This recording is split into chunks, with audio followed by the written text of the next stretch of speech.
Bapak Ibu Saudara dan anak-anak yang dikasihi Tuhan, Tuhan yang demikian itu, yang Maria lihat dengan mata kepalanya sendiri, disiksa, ditelanjangi, disalib dan dibunuh. Bahkan kematiannya dipastikan dengan lambungnya ditusuk dengan tombak gitu ya, kemarin dalam prosesi Jumat Agung. Tuhan yang tadi Maria lihat begitu luar biasa, spektakuler, berpihak pada keadilan, Tuhan yang sama yang Maria lihat dengan mata kepalanya sendiri, ditelanjangi, disiksa, disalib, bahkan mati. Dan Tuhan yang sama juga yang pada saat itu Maria sedang duduk di depan pintu kuburnya. Maria melihat sendiri bahwa Tuhan itu mati. Bahkan Maria duduk di depan pintu kubur dari Tuhan yang mati.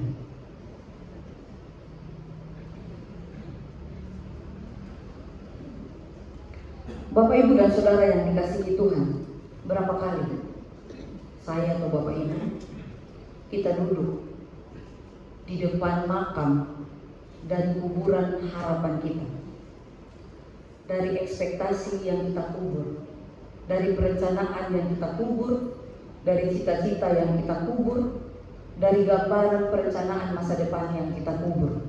Berapa kali kita duduk di depan kuburan dari harapan kita.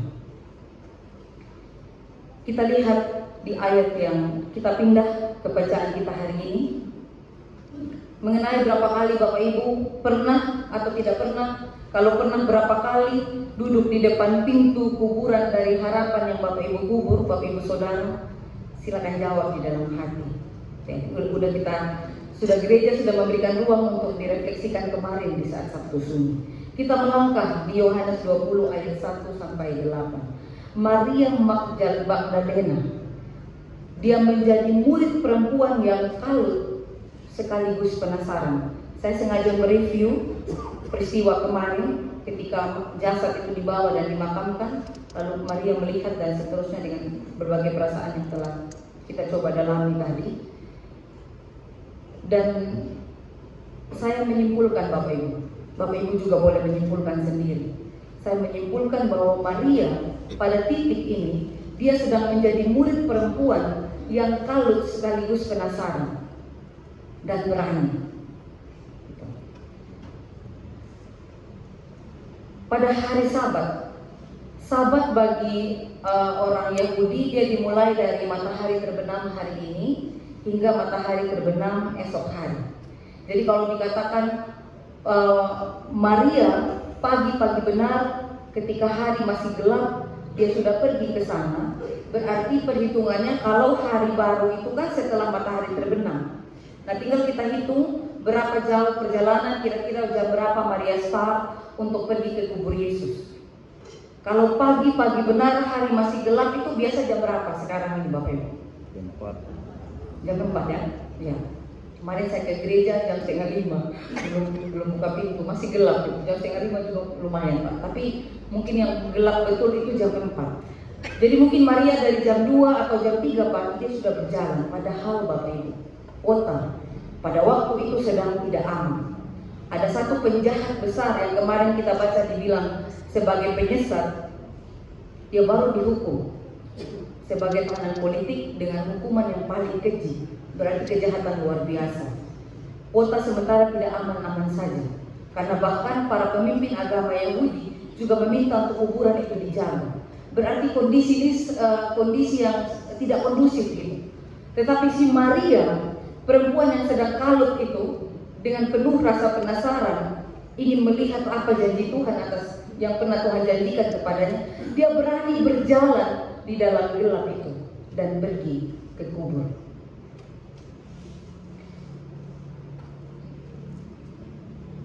Dan sampai di situ di ayat yang pertama, Maria melihat bahwa batu itu sudah tidak ada di tempatnya, sudah diambil dari kubur, tidak ada lagi di situ.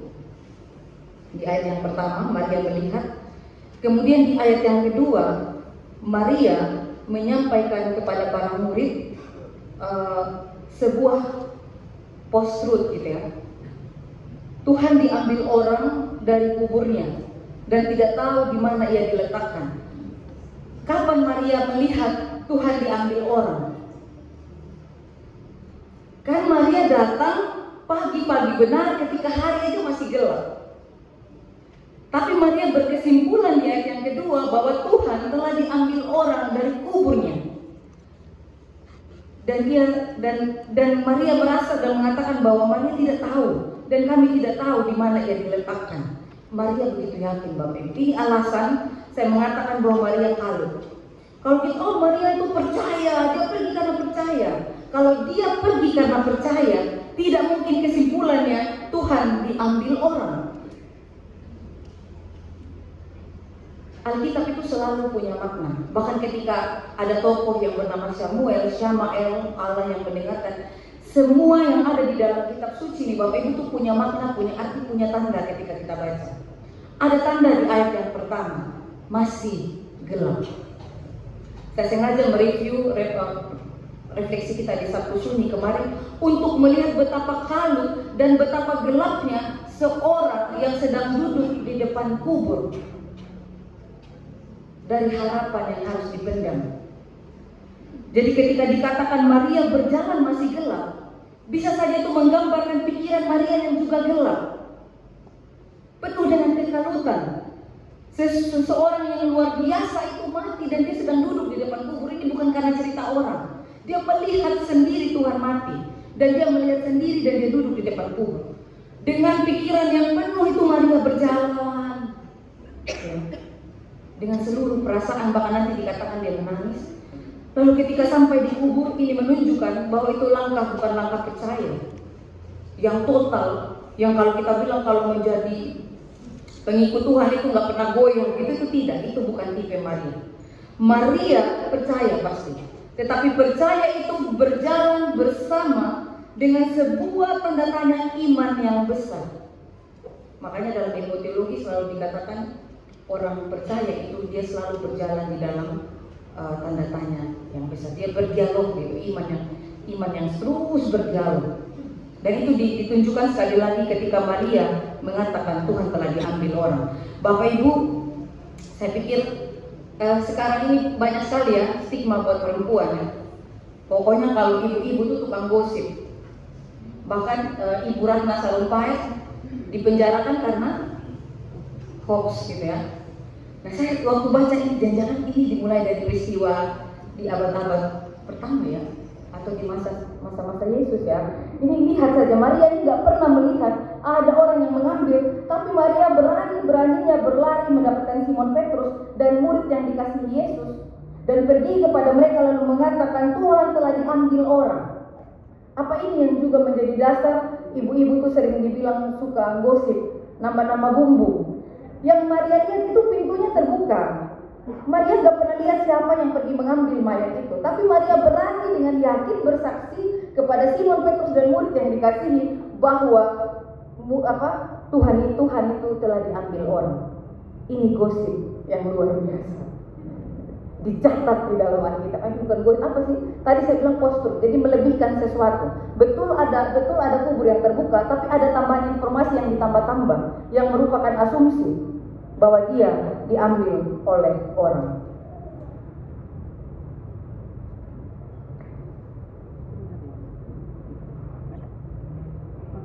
Lalu kita lihat lagi Bapak Ibu di ayat yang ke-8. Kenapa saya mengatakan Maria itu sedang berjalan di dalam tanda tanya yang besar? Mari kita bandingkan. Yang namanya dibandingke, yo mesti kalah. Maria kalah di sini ya. Ojo dibanding-bandingke. Apapun yang dibanding-bandingke mesti ono sing kalah gitu ya. Di sini Maria kalah. Lihat, ketika masuk juga murid yang lain, yaitu murid yang dikasihi Yesus, dia lari lebih cepat dan dia masuk lebih dahulu. Dia hanya dengan melihat. Ketika melihat, dia tidak berasumsi, dia tidak merekayasa cerita, tetapi apa Bapak Ibu di ayat yang ke-8? Coba kita baca bersama-sama. 3, 2, 1. Maka masuklah juga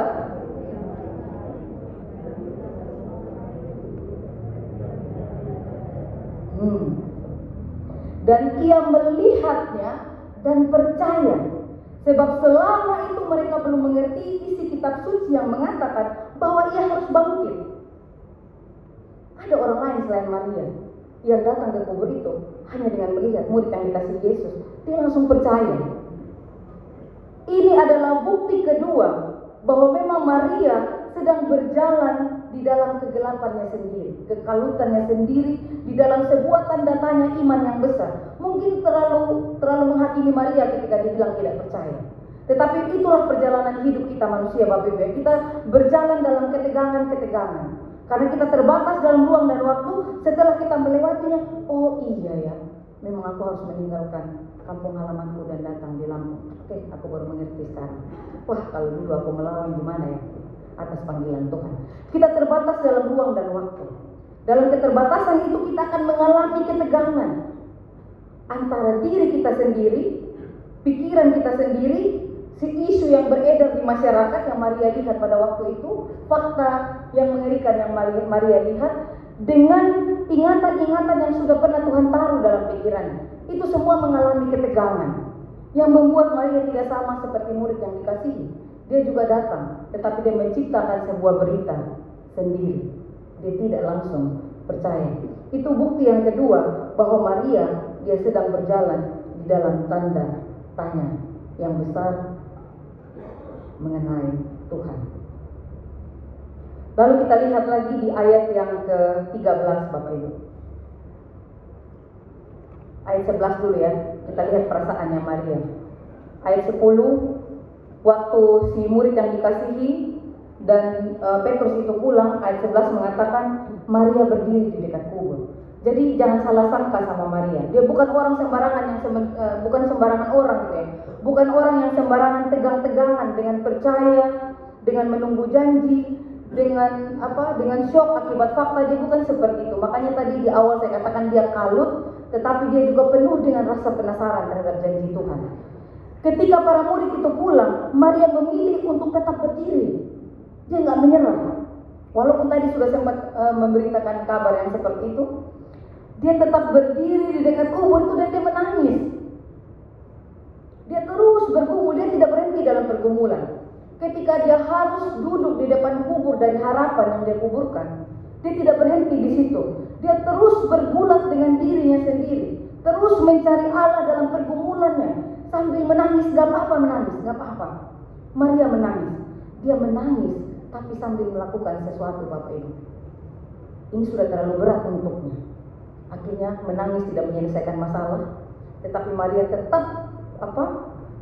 tetap terbuka dengan perasaannya. Dia menangis, tapi sambil melakukan sesuatu. Di ayat yang ke-11, dia menangis sambil menjenguk ke dalam kubur itu. Ini Maria Magdalena, gitu ya, Maria Magdalena. Itu perasaannya. Sekarang kita lihat lagi bukti selanjutnya bahwa betul Maria itu sedang berada di dalam kekalutan, di dalam titik terendah kehidupannya. Orang yang sedang menangis karena harus mengubur harapannya dan duduk di depan kubur itu. Kita lihat di ayat yang ke-13. Kata malaikat-malaikat itu kepada Maria, "Ibu, mengapa engkau menangis?" Sekali lagi Maria ngotot dengan apa yang dia katakan dari awal. Tuhanku telah diambil orang. Pertama dia ngomong sama para murid, Tuhanku telah diambil orang. Padahal gak pernah lihat gitu ya. Kedua dia sampaikan lagi kepada para malaikat bahwa Tuhanku sudah diambil orang. Sama malaikat pun Maria tetap berprinsip seperti itu. Artinya Maria masih terus berjalan dalam ketegangan, mencari dan menemukan janji Tuhan itu. Maria masih ada di dalam kedukaannya dia alami, syok yang dia baru alami.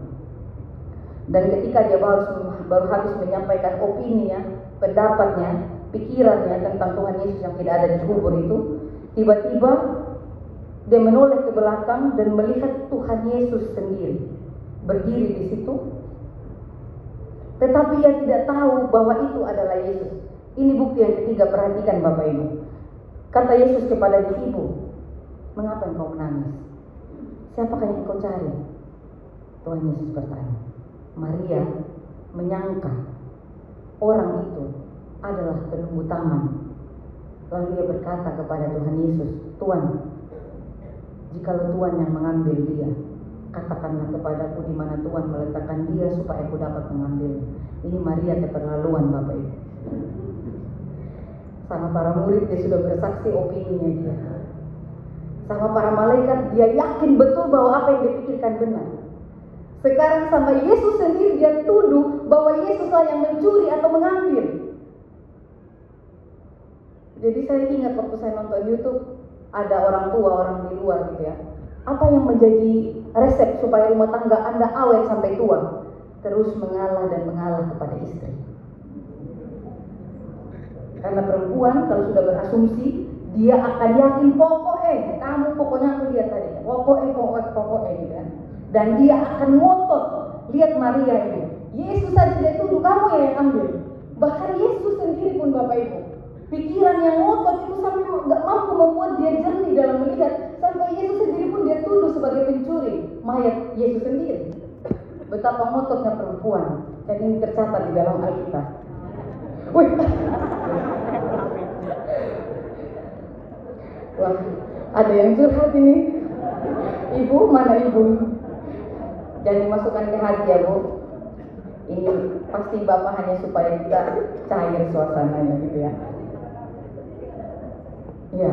Jadi saya juga lihat di YouTube bahwa bagaimana resep supaya rumah tangga Anda berhasil di rumah tangga itu, supaya rumah tangga awet sampai maut memisahkan adalah suami harus selalu mengaku salah.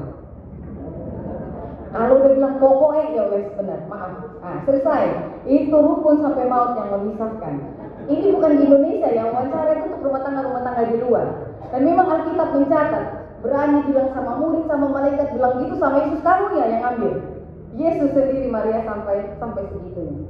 Ini sense of humor dari kisah pilu dan menyenangkan di dalam Injil Yohanes. Luar biasa penulisnya dan luar biasa fakta peristiwa pada waktu itu membuat kita bersukacita membaca kisah Paskah ini.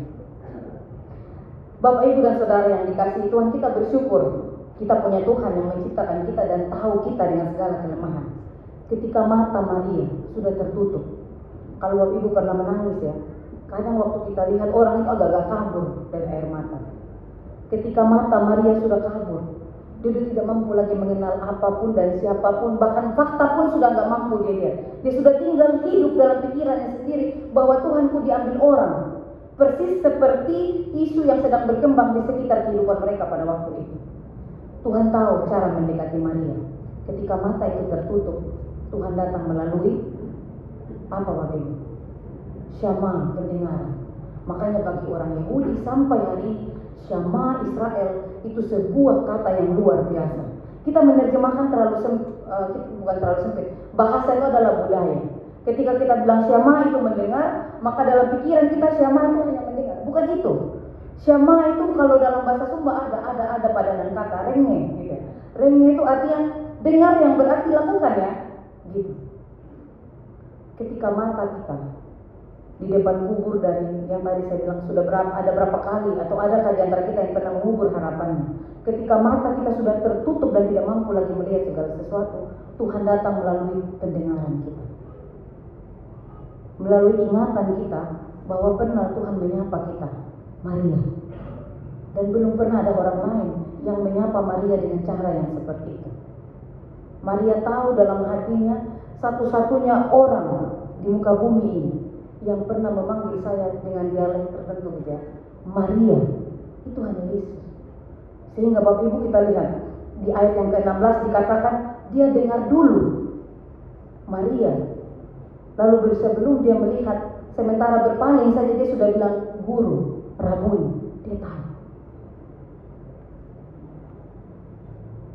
Jadi kalau ada saya, di antara kita saya atau Bapak Ibu, kita yang sedang duduk di depan kubur dari harapan yang sedang kita kubur, mungkin mata kita sudah tidak bisa melihat, jangan takut. Tuhan tahu cara untuk mendekati kita. Tapi ingat, jangan menyerah. Jangan juga mundur dan putus asa. Lalu kubur asa kita di dalam. Tidak. Lihat Maria, dia masuk. Dia mau melihat. Walaupun sambil menangis dia masuk. Tadi di ayat 11 dikatakan dia mencari Tuhan. Dan Tuhan juga mencari dan menemukan dia. Dan Tuhan tahu cara menemukan dia dengan pendengaran. Maria. Ketika Tuhan bilang Maria, dia langsung berbalik dan bilang guru. Dia tahu. Jadi Bapak Ibu dan Saudara yang dikasihi Tuhan, ketika tema kita berbicara tentang aku melihat Tuhan, tolong tidak disederhanakan. Bahwa aku telah melihat Tuhan, itu adalah orang yang suci luar biasa, yang tidak pernah mengalami salah, yang habis mendengar firman Tuhan ini langsung kudus, yang tidak pernah bergumul dengan dagingnya Tuhan. Aku ingin marah, sebel banget sama temanku penatua ya. Maunya tak gitu ya. Maunya aku pukul meja gitu ya. Maunya istriku tak pulang ke rumah orang tuanya. Enggak seperti itu ya. Maunya suamiku kopinya tak saya taruh garam. Ada nggak ibu yang pernah berpikir gitu? Jangan cuma saya aja yang berpikir. Ada nggak ibu yang pernah berpikir kasih garam juga di kopinya? Uang kok kurang-kurang gitu ya. Pernah nggak kayak gitu? Enggak pernah ya? Betul Bu Titi, mana Bu Titi? Pak Tau mau jawab enggak? Enggak salah ya Pak? Enggak salah, gitu ya. Iya, Bapak Ibu dan Saudara yang dikasihi Tuhan. Lihat, Tuhan menyentuh Maria dari telinganya. Maria langsung, oh, guru, Rabuni. Lalu setelah itu Maria lalu membuat kesimpulan yang benar. Aku telah melihat Tuhan. Dan dia enggak tunggu-tunggu Bapak Ibu, dia lari pergi. Dia klarifikasi bahwa Tuhan yang dicuri tadi. Dia mengatakan kepada para murid, aku telah melihat Tuhan. Itu iman. Sejauh ini, mungkin saya baru pendeta belum 1 tahun. Mungkin dalam perjalanan menjadi hamba Tuhan di tempat ini, pertumbuhan iman yang akan mengubah paradigma. Tapi sejauh ini yang saya lihat, memang yang saya alami Bapak Ibu, dan Bapak Ibu bisa sharing dalam kelompok-kelompok PA, bahwa berjalan bersama Tuhan itu memang berjalan seperti di sebuah jalan yang licin dan tipis. Setiap hari ada dalam ketegangan-ketegangan. Bukan tidak percaya, tetapi kita penasaran. Dan kadang-kadang pergumulan kehidupan kita membuat sejenak kita kalut dan berani mengambil kesimpulan sendiri. Tapi Tuhan tidak meninggalkan kita ketika kita terus mencari Tuhan. Maria terus mencari Tuhan. Dan saya percaya bukan Maria yang menemukan Tuhan, Tuhan yang menemukan Maria. Tuhan yang mencari dan menemukan Maria, dan Maria mengatakan aku melihat Tuhan. Jadi Bapak Ibu sekarang kalau dengar di mana-mana ada spanduk apa segala macam, kalau orang bilang aku telah melihat Tuhan, langsung ingat ini. Ingat kehidupan iman kita, bahwa kehidupan iman kita adalah kehidupan yang senantiasa bergumul. Ketegangan-ketegangan itu akan membuat kita bertumbuh dan setiap hari naik kelas. Semakin dekat, semakin serupa. Aku telah melihat Tuhan.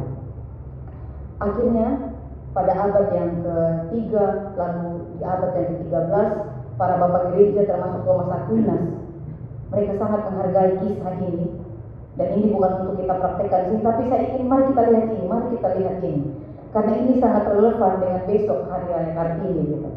Pada abad yang ke-13, Thomas Aquinas, para filsuf, para teolog, mereka menyebut Maria sebagai apostola apostolorum. Itu bahasa Latin yang berartinya rasul kepada para rasul. Dia, Maria, yang pertama membawa kabar kebangkitan kepada para murid. Betul nggak tadi? Maria. Jadi ketika dia bilang, dia telah bertemu dengan Tuhan Rabuni, terus Tuhan bilang jangan menyentuh aku harus kembali kepada Bapamu dan Bapakmu, Allahmu dan Allahku. Maria kembali kepada para murid dan dia yang menyampaikan kabar kebangkitan Tuhan kepada para rasul yang hari ini terkenal dalam benak kita, orang Kristen di seluruh dunia. Lalu Maria mulai pelan-pelan menghilang di dalam pergumulan luar biasa yang dia lewati itu. Kenapa? Dunia patriarkal. Kehidupan di sekitar Yesus, kehidupan di sekitar Alkitab ini disusun, dikumpulkan, disatukan, bahkan sampai hari ini adalah kehidupan dunia patriarkal. Tapi hebat Thomas Aquinas ya, dan teman-teman dan para teolog filsuf pada waktu itu, mereka memberikan apresiasi. Mereka ada dalam posisi Tuhan yang berpihak pada perempuan ya. Maria diakui bahwa dia adalah rasul kepada para rasul. Dia yang menyampaikan kepada para rasul bahwa aku telah melihat Tuhan. Dia pertama kali perempuan yang menyampaikan kepada para rasul bahwa aku telah melihat Tuhan. Dalam tindakan yang Maria lakukan secara fungsi membuatnya Maria sebagai rasul, Bapak Ibu. Tindakan yang menyampaikan bahwa dia telah melihat Tuhan yang bangkit secara fungsi itu membuat Maria seperti rasul. Jadi dari peristiwa itu, ketika Tuhan Yesus memilih Maria untuk menyatakan dirinya, dan harus dari mulut Maria pertama kali keluar, aku telah melihat Tuhan, Yesus itu terus bekerja. Tuhan Yesus terus bekerja. Dalam peristiwa waktu itu, Bapak Ibu, kita ingat di Kamis Putih dia membalikkan norma tatanan, ya, bahkan norma Jawa, Sumba kena semua. Ini di peristiwa ini pun dia sekali lagi membalikkan norma budaya patriarkal saat itu. Yang walaupun sampai hari ini tenggelam, Maria tetap tenggelam gitu ya. Maria diutus langsung oleh Kristus itu. Dan Maria menyampaikan kabar Injil. Dan apa yang Maria kerjakan ini, Injil, Kristus bangkit. Kita kan memberitakan Kristus yang bangkit ya. Betul, mati untuk dosa. Di alam maut mengalahkan maut. Tetapi yang kita kabarkan pada akhirnya adalah kebangkitan Kristus. Sekali lagi hari Minggu itu adalah Paskah setiap minggu. Dan Maria, dia menyampaikan kabar baik itu. Bahwa Kristus telah bangkit. Maria mengerjakan fungsi utama dari seorang rasul. Karena itu beberapa Bapak gereja dan para teolog filsuf menyebut dia sebagai rasul kepada para rasul. Apostola apostolorum.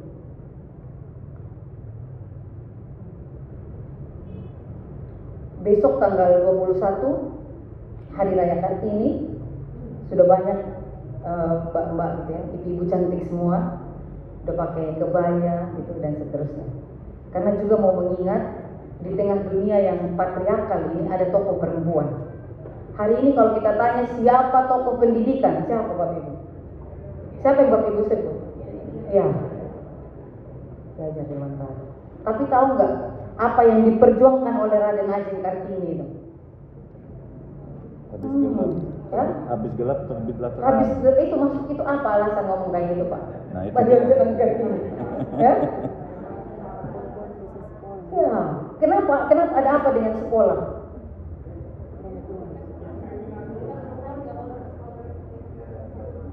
Biar nggak di ruang domestik terus, dia harus go on public gitu ya. Go internasional kayak tes mau nikah gitu ya. Bapak Ibu dan Saudara yang dikasihi Tuhan, Bapak Ibu tahu, Bapak Ibu setuju ya, pendidikan itu luar biasa ya. Ya, saya lulus SMA dengan umur 20 tahun, daerah 3T, saya belum daerah 3T gitu ya. Jadi betapa pendidikan yang membuat Bapak Ibu sekarang mengenal saya lalu memanggil untuk menjadi pendeta di sini. Dan jauh sebelum itu tokoh-tokoh yang kita sebut laki-laki hebat semuanya, ada perempuan yang sampai bilang, oke, saya mau menjadi istrimu yang kedua. Ya betul? Tapi bantu saya bangun sebuah sekolah.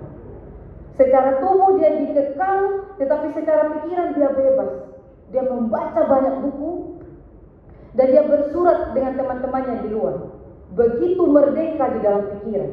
Betapa pendidikan itu membebaskan. Di luar ada yang namanya Paulo Freire. Dia membahas tentang pendidikan yang membebaskan. Pendidikan itu sampai membuat orang bebas secara berpikir, sampai merdeka, tidak lagi ditindas.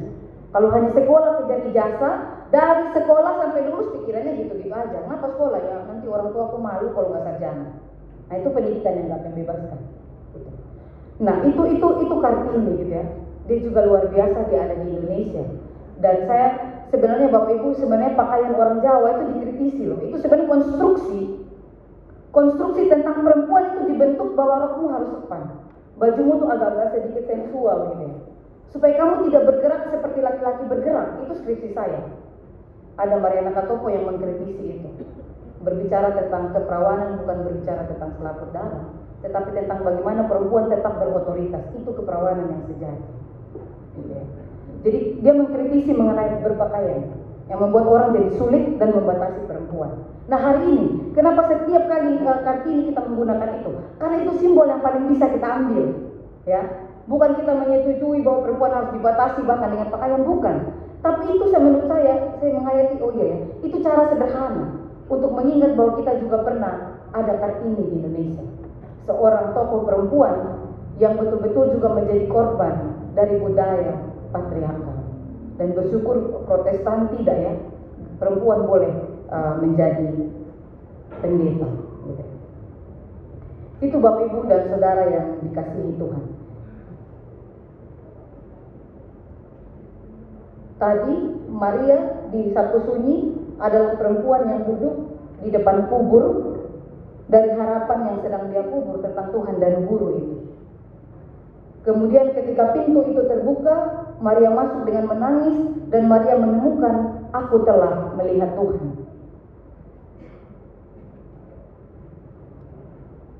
Sekarang gereja, mereka coba mencari alegori untuk menghayati itu dengan lebih mudah. Kalau tadi Kartini, dengan lebih mudah dengan cara berpakaian supaya kita jangan lupa bahwa di Indonesia sudah ada perempuan yang memulai, gitu ya. Bahkan pesan Paskah tahun ini adalah Ecclesia Domestica ya Pak Yusuf ya. Gereja, rumah tangga sebagai gereja. Bagaimana rumah tangga itu harus kuat. Dan kalau bicara domestika itu kan bicara perempuan ya Bapak Ibu ya. Kalau dalam dunia patriarkal selalu dibilang perempuan itu domestik, laki-laki itu publik. Nah kalau bicara Ecclesia Domestika, mau nggak mau itu juga sedang berbicara tentang perempuan sebagai penguasa domestik gitu. Dia yang memanage keuangan, tingkah polanya yang ditiru anak-anak. Perempuan tidak cerdas, anak pasti tidak cerdas. Perempuan tidak berorientasi pada membaca, anak pasti tidak berkritis dalam berpikir. Penentu. Jadi kalau bicara tentang Ecclesia Domestika yang sekarang ini sedang menjadi pesan Paskah juga buat kita untuk menghadapi kekerasan, penyakit mental, terpapar dengan iptek, tidak menguasai iptek tapi dikuasai, merusak rumah tangga, atau kadang menjadi rumah tangga yang takut dan tertutup, maka gereja saat ini PGI mengusulkan untuk kita menjadi Ecclesia Domestika. Rumah tangga itu sebagai gereja rumah tangga dibangun dari sana. Kembali tadi ada kubur yang tertutup dan kubur yang terbuka. Itu alegori yang dipilih sekarang. Kalau tadi kebaya untuk Maria, kalau untuk Paskah ini telur Bapak Ibu. Tapi kita lihat dulu telur yang mana. Coba Pak Agus. Yang mana yang disebut telur Paskah? Yang mana menurut Bapak Ibu? Telur Paskah ini. Yang mana? Ini saya pinjam gambarnya Pak.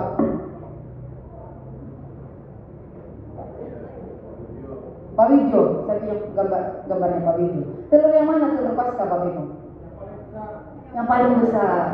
Oke, makasih Pak. Ibu-ibu yang biasa menguasai wilayah domestik di rumah tangga itu yang mana yang telur Paskah menurut ibu-ibu? Yang coklat. Itu telur yang rahasia Pak Wijo. Ya. Kalau Pak Sabto yang suka kasih saya telur, itu yang mana telur Paskah Pak Sabto? Yang coklat. Oke, matur nuwun. Ya. Sudah semua sepakat yang coklat? Sepakat, syukur. Kalau enggak dapat telur Paskah nanti. Karena kebetulan yang disiapkan itu adalah telur Paskah yang warna coklat. Nah, Bapak Ibu saya bercanda ya. Tidak ada yang di dalam gambar ini tidak ada yang mana yang paling benar menggambarkan telur Paskah. Karena bukan masalah telurnya, gitu ya. Tetapi kita mencoba memakai telur Paskah ini untuk cerita yang panjang tadi buat saya sudah hampir berapa jam ini. Untuk menyingkatnya dalam satu gambaran sederhana seperti ini. Nanti Bapak Ibu dapat ini. Saya ingat tidak. Bahwa kadang gitu ya, kehidupan kita seperti ini. Ketika harapan itu belum terlihat, ketika ada sesuatu yang terjadi di luar ekspektasi, lalu kita pikir itu adalah kubur dari harapan kita. Ternyata di dalam ini ada kehidupan. Saya coba yang saya catat, saya cari gitu ya makna kenapa orang mengambil telur ini sebagai alegori yang pas untuk menggambarkan Paskah. Jadi telur ini isinya adalah dimaknai sebagai kebangkitan, kehidupan dan darah Kristus. Kalau darah Kristus lain lagi. Itu oleh gereja Ortodoks di hari-hari Paskah ini mereka akan memberi warna merah kulit luar. Beri warna merah yang berarti darah Kristus yang telah tercurah untuk menebus dosa dan membebaskan kita dari maut, gitu ya. Membebaskan kita dari maut. Nah, ini dimaknai bahwa di dalam ini ada kehidupan baru, ada embrio telur, gitu ya. Lalu cangkang ini seperti kubur. Kelihatannya kan seperti benda mati. Oh, ini nggak ada ruang udara kalau kita lihat ya. Ini mati, nggak ada apa-apa ini. Telur ini cangkangnya seperti sesuatu yang mati. Tetapi di dalamnya sebenarnya ada kehidupan. Maka ketika telur ini dia menetas dari sebuah benda yang terlihat mati itu, ketika dia menetas, dia mengeluarkan satu hidup yang baru, satu ekor anak ayam yang baru. Gitu ya. Mana ahli dokter hewan, saya mau tanya, pernah nggak telur ini lahir kembar? Bisa ya, bisa. Ya, jadi berapapun gitu ya, jadi berapapun yang keluar di dalam, jadi bukan bicara tentang satu atau dua ekor ayam yang keluar, tapi mau berbicara tentang bagaimana telur yang terlihat mati ini, ketika dia menetas, dia melahirkan sebuah kehidupan. Nah, itu kuburnya Yesus. Iblis kena prank. Mereka pikir ketika Yesus kelihatannya mati di kayu salib dan betul, lalu dikuburkan, lalu iblis tertawa, akhirnya kalah kau, gitu ya. Karena dia lihat dari luar, nggak ada apa-apa, mati, gitu ya. Tapi pada hari yang ketiga, Yesus bangkit. Maka bagi orang percaya dalam 1 Petrus 1 ayat yang ketiga, kita juga harus sama, menghayati telur ini, bahwa kita akan mati di dalam dosa-dosa kita, tetapi kita akan lahir baru. Dan kemarin kita sudah lihat seorang kaya yang luar biasa.